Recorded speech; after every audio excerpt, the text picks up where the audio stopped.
Hi, hello. So every single day when I leave the house, I have this horrifying, not even fear, just I have left the stove on. The stove is on. I leave my house, I lock the door, the stove is on. And I can't shake that feeling no matter how hard I fucking try. Like, I left the stove on. The stove is on. I know I turned the stove off. I remember turning the stove off. But the stove is on. The stove is always on. The stove is always on and I am stupid. The stove is always on and I am stupid and everyone hates me. The stove is on and I am stupid and everyone hates me and I will never find love. And I can't shake the feeling that even if I have done everything right, I have done something wrong. And that feeling sits with me all the time. The stove is always on. And this is a metaphor, not just for the stove, but for everything in life that I think is happening that isn't. I'm not stupid. People don't hate me. Yet why do I feel it burning in my chest that it's truth, right? It's like every conversation, I become a detective trying to find the place where I messed up. There was too long of a pause. I said yeah too much. I didn't say the right words. How can I be such a fucked up human being? I can't even have a conversation right. I've hated myself my whole life.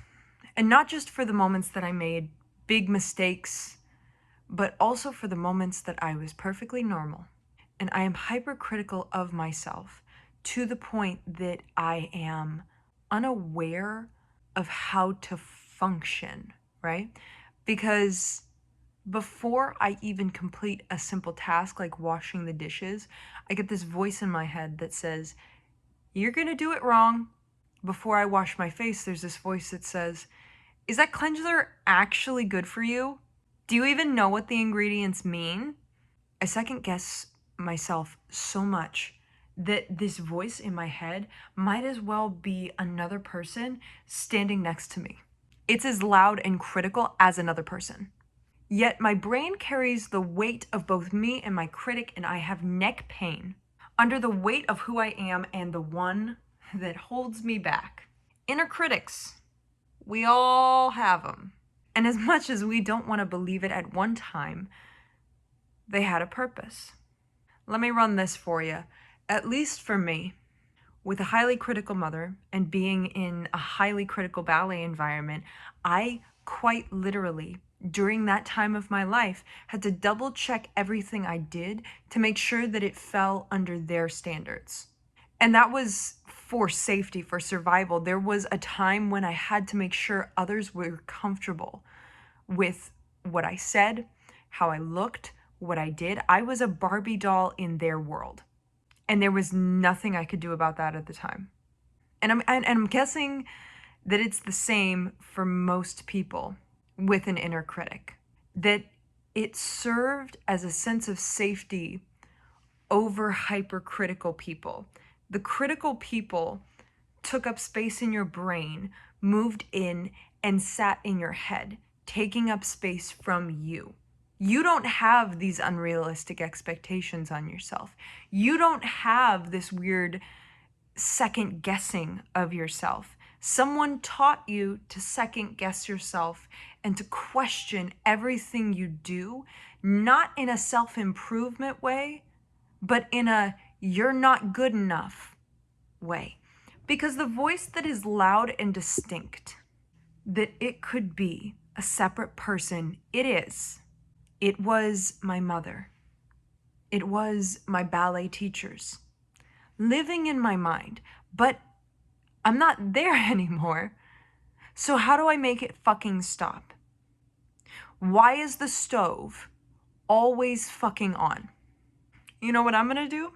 I'm gonna treat that inner critic like shit. I'm gonna get mad at it. And I'm not being rude to myself by challenging this voice and disrespecting this voice.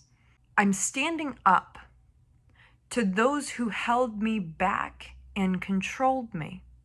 Every time it tells me that I'm doing something wrong, I'm gonna make fun of its fucking hair. Every time that this voice tells me that I'm stupid and I left the stove on, I'm gonna tell it to shut the fuck up. This voice in my mind isn't me. It's a voice I constructed to help me maneuver the environment I used to be in. It is a coping skill that has stuck around even when there is nothing to cope with anymore. So I need to get mad at that part of me. I need to destroy that part of me because it makes my life miserable. I'm not making my life miserable. I want to paint and draw and play an instrument and clean my house, and it's this voice in my head that's holding me back.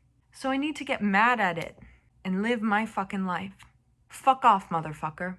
Getting mad at your inner critic is going to quite literally save your life.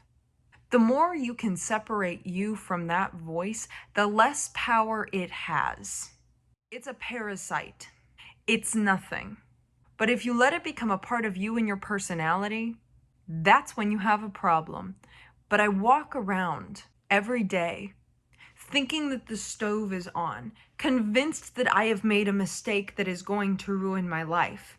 Because one time in the past, I did leave the stove on.